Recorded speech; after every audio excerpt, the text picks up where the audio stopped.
Hello, beautiful people, and welcome. Hi to Ask Zajef Raiden edition. Number, I don't know, we've done quite a few of these. I've already talked a decent amount about Raiden in the banner review, so this video is probably going to be a bit shorter than usual, at least a section where I go over the character's overall strength in the meta, full value, all that good stuff. But yeah, Raiden. Raiden is a character who's kind of a 2021 victim. Raiden is a victim of being an old character, basically. Genshin's recent power creep trend has made the old carries look a lot worse in comparison. And because of that, nowadays, as a carry, Raiden is fairly weak. Compared to more recent electro carries in similar teams, Raiden is just outright kind of underwhelming. To the point where, even with some constellations in her signature, she's often weaker than the C0 characters that were released recently. In other words, if all you care about is meta stuff, Raiden is probably not a character you should go for, at least for her traditional carry teams. Obviously though, there's more than just how strong a character is that goes into people's decision to pull for a character or not. And so let's talk about a lot of the other things. But before that, we also need to talk about hyperbloom, because honestly, I'd say that in 2025, hyperbloom kind of is the only team where Raiden feels like she's pulling her weight. Raiden is, I'd say, pretty comfortably the strongest electro trigger for hyperbloom teams because her skill hits often, and the fact that her burst isn't necessary for her hyperbloom playstyle means that she doesn't have to build any ER, so she can focus entirely on EM. It leaves Raiden in a situation where she's pretty much the best electro trigger for hyperbloom. She doesn't heal, which means that she's not the only option you have. Kuki being a healer means that there are going to be some teams that prefer Kuki, or even if the teams don't necessarily prefer Kuki, if you care about the comfort that Kuki can provide through her healing, you might use her over Raiden anyways. But another pretty important thing is that despite her being the best electro trigger for hyperbloom, she's not actually that great at it. The main reason why she's the best electro trigger for hyperbloom is because we don't have characters that are really supposed to be dedicated hyperbloom units, except Kuki. And Kuki is balanced around her ability to heal, and isn't that powerful of a character because of that. The biggest potential problem with Raiden in hyperbloom teams is that if they ever decide that they want to release an actual hyperbloom carry, like an actual hyperbloom trigger that's meant to be played in hyperbloom teams, they're probably going to make them significantly better than Raiden in those hyperbloom teams. Because like I said, all Raiden does for hyperbloom is she's able to trigger it every second. Like technically there's also a small damage percent buff to the rest of the team with burst damage, but it's not that significant. What that means is that if we get a hyperbloom focused unit that has the same sort of power as the other archetype specific units we've had released, right? If we get a unit that's doing as much as Chevreuse is doing in Overload teams for Hyperbloom, or as much as Escoffier is doing in Freeze teams, there's gonna be no reason to use Raiden in those Hyperbloom teams at all anymore. And so that, plus the fact that she's not that big of an upgrade over Kuki in a bunch of the different Hyperbloom teams, makes it so that despite being the best electro trigger for Hyperbloom, and despite Hyperbloom teams being still pretty solid teams overall, she's not really a unit I feel too confident recommending to people. I think you're often going to be better off focusing your pulls on other characters, even if you are planning on using her in hyperbloom teams, which are where she performs the best. But yeah, so overall, power kind of underwhelming, and pull value pretty low. Let's move on to the questions. Does her national team pass hyperbloom check? No. I don't think there's a single version of national that passes the hyperbloom check, and Raiden national is not the most powerful version of national, so. How does C2 Raiden compare to modern C0s? Not particularly favorably. I'm actually kind of curious, on the sim, what's the highest Raiden team that doesn't have constellations on 5-star supports? Only constellations on Raiden. I guess it's this one. C0 R0 Raiden with Freedom Sworn, with C0 R0 Kazuha. Wait, I forgot Kazuha was there. And that's like about as good as a Varesa team.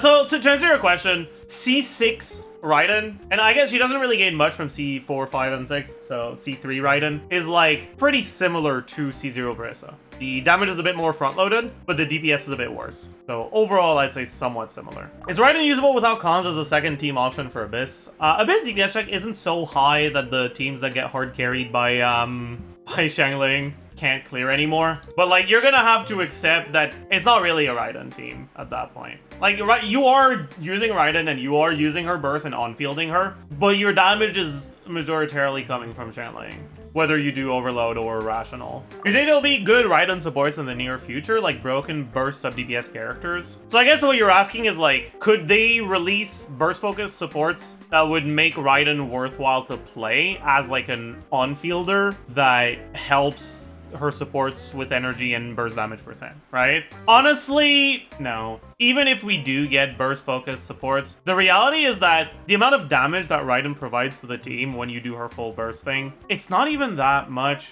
And it's generally, if you have strong burst focus, like off-field damage dealers, like if they're actually strong enough to make those Raiden teams actually decent, you'll probably be better off replacing Raiden for Eon-san or Bennett or any other like significant stat buffer. But could they release characters that make it so that the Raiden teams actually do have damage competitive with other meta teams? Sure. But Raiden won't be the best option in that teams, and you should know that going into it. It probably won't even be better than just using Cinder City Varesa. I'm a new player, and Raiden's my favorite character. I just got her C2 R1, and I have the rest of the Hyper team characters, Sara C6, Bennett, and just got Kazuha 2. And I 36 star with Raiden Hyper as one of the teams. Yeah, 100%. You can still 36 star with C0 Raiden. So obviously C2 R1 is also going to be fine. But it's getting harder and harder, and when you're going to be in abysses that have specific requirements that are not favorable for Raiden, it's probably going to be rough. And like, in this abyss, Lava Dragon statue rewards using Pyro, and a lot of Raiden's teams have Pyro in them. And these guys reward like fast hits, which a lot of Raiden's teams can slot in fast hitters. But when the Abyss like restricted stuff is gonna be enemies that are not favorable for Raiden teams, like the upcoming Ryo Secret Source Automaton, that's gonna be an Abyss starting next Abyss reset. Raiden won't be the only character that can't clear, but yeah, Raiden won't be able to clear that. And if they put enemies, or if they put bad matchups for Raiden on both sides, then you'll be kind of cooked. I want to improve my Raiden build as I like her as a character and find her fun. What should be the ideal stat line for a C0 R0 Raiden?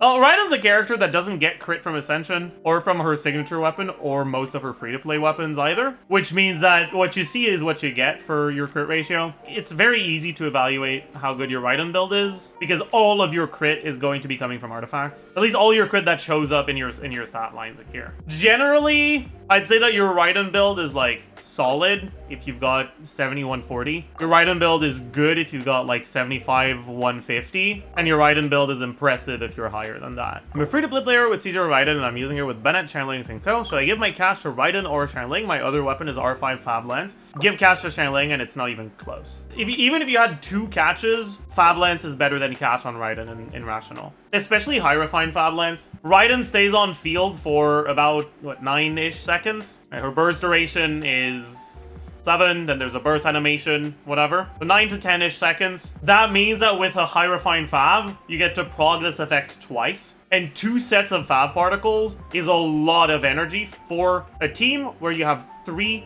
burst-reliant characters with fairly high ER requirements, where the Fab particles are gonna make their ER requirements lower. At a baseline already, Raiden is not doing the most damage in that team. Xiangling is doing more than she is. But on top of that, Raiden gets to proc Fab twice, whereas Xiangling usually only procs it once. So you definitely want the Raiden to be on Fab. When you look at sims and calcs for Raiden National, generally TOM is a bit better than Emblem on Raiden because it's buffing Raiden, Xiangling, and C0's damage, and Raiden is not doing that much damage to begin with. But I don't think that TOM is that good on her overall, because the burst initial hit is a lot lower if you go TOM, and that makes it so that your damage profile is a bit less front-loaded. And so I can still recommend Emblem over TOM on Rational, but Fab is actually worth using. Maybe if you have R1 Fab and you only get 1 proc, it's not that good, but if you have an R5 Fab, you should definitely use it on Raiden, yeah. As an overload support, is EM better than crit? Is there actually a meaningful difference? Are you talking about teams where you don't use your burst? If so, then yeah, you want to build full EM and it's not even close. Generally, you either go full EM with a TOM set or full EM with a Gilded Dream set. Or I guess you can go Cinder City too, if no one else is on Cinder City. Can Raiden replace non-C6 Fischl in any Overload teams? From what I've looked at, I don't think, again, right, like if you're talking about teams where you're using a Pyro carry in Chevaleur's teams and you want off-field Electro, I don't think there's any team where Raiden actually beats Fischl, but Raiden is easier to build because you just need levels and EM. Your artifact quality can be pretty low and you still get most of your damage. Your rotations are easier to do because her skill uptime is really good, and her best set in those teams is a support set, so your carry is generally going to be doing a little bit more damage too, even if her damage is going to be a lot lower than what Fischl does. There's also the fact that Overload damage is AoE, whereas Oz hits are not AoE, which means that when there's a bunch of enemies, sometimes the higher damage from Overloads can outperform Fischl, but generally enemies don't stay close enough together for that in AoE content. They generally don't stay close enough together for that Overload damage to be better than what Fischl gives you. Can she be better than Kuki in Superconduct? Unlike in Hyperbloom, where what matters is the frequency of your Electro hits, in other reaction teams, what matters is the frequency of your Electro application. What that means is that outside of Hyperbloom teams, Raiden's Electro app is not actually better than Kuki's. She does still have better uptime, and there's also a damage percent buff, so just in terms of damage, she will be better, but Kuki being a healer matters a lot more in those teams because the gap between Kuki and Raiden, just in terms of offensive capabilities, is much smaller. Do you think Engulfing has staying power as a 5-star stat stick in the future? With carries getting stronger and stronger, I think it's very possible we eventually reach a point where Fav is better than Engulfing if you're using like Xiangling in an Overload team, because 10% less ER on your carry is probably gonna lead to more damage through like being able to run higher crit or attack, whatever, than the whole ass damage you get from Engulfing. But it could also not happen. I'm not sure. It would need to be pretty massive power creep for it to reach that point. We're not even close to that yet. During the rotation for Raiden Hyper, does the order of Sara's skill and burst matter? Not really. Technically, the AoE of Sara's attacks is different on skill and burst, so you could just gotta make sure that you don't miss. But as long as you do that, it shouldn't matter. Oh, sorry, I just realized you're not asking about the teams that use Xiangling, because the teams that use Xiangling don't get Sara to buff her own burst, because you need to buff Xiangling and you need to buff Raiden. You're asking about teams where you only buff Raiden. Yeah, you should skill burst. Is her C6 even good? No, her C6 is pretty bad. Reducing elemental burst cooldown just doesn't matter, because there's pretty much no teams where reducing burst cooldown actually leads to faster rotations, because she doesn't reduce her own burst cooldown. So you're still capped at 18-second rotations. The only exception is Yai, but Yai is pretty bad, so yeah.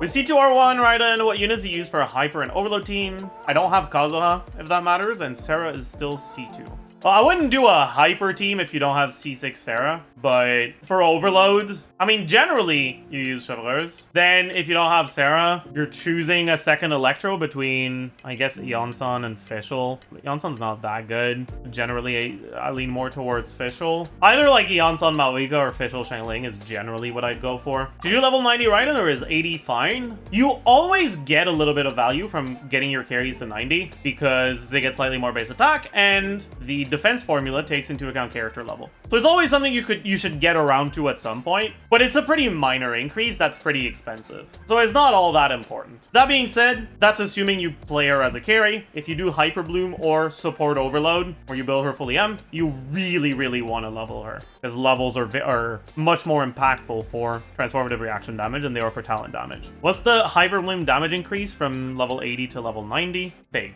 It's big, man. Goes from 32 base to 41. So it's about 33% more damage. Would you pull for Raiden if you didn't have her? If Raiden disappeared from my account and they released her as a new character now, would I go for her? I think I would, just because Hyperbloom stuff and having a unit you can use to test a lot of different Hyperbloom stuff would be helpful for me. Kind of for a similar reason as to why I went for Escoffier. I went for Escoffier because I didn't care that much about the upgrade to the Navidad theme, but if I didn't get Escoffier, I wouldn't be able to test Skirk's teams properly. How do you get maximum EM overload damage? 3 EM main stats on Crimson Witch, or Thundering Fury, or Gilded? What you get from from TF or Crimson Witch is 40% overload damage, but this is additive and it goes into your EM formula, right? Total amount of EM and EM multiplier. The EM multiplier is total amount of EM times 16 divided by 2000 plus total amount of EM plus 1.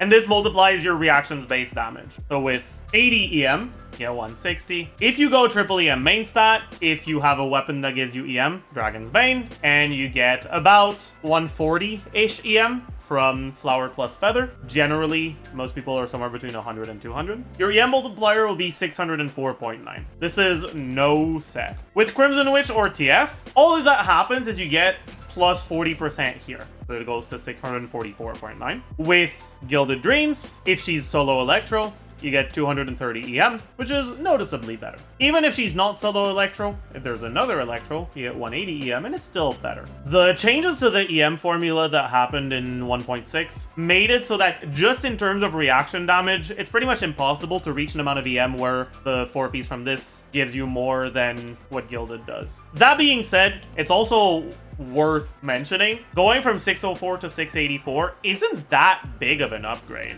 Your hyperblooms are going to do 13% more damage. Or sorry, not your hyperblooms, you were asking about overloads. When it's for hyperbloom, which is the main source of damage in your hyperbloom teams, that's really worth it. Although technically you'd go flop, not gilded, but still, a 13% increase would be really worth it. But in overload teams, you get a lot less overload damage than you get hyperbloom damage in hyperbloom teams. And so at that point, the question becomes, is more damage on Raiden better than using her on a support set to increase the rest of the team's damage? And most of the time, it's not. Most of the time, you're better off using support sets, whether they be TOM or Cinder City. How much vertical investment would Raiden need to match C0 Lost Prayer Varesa with their ideal teams? Assuming they both have the same, like, artifact investment, I don't think you can get there with C6 R5 Raiden. Maybe you get close. So you'd need to also get cons on someone else. All right, that's gonna be it. Hope you learned a thing or two. As usual, leave a like, comment, subscribe, and I'll see you guys in the next one.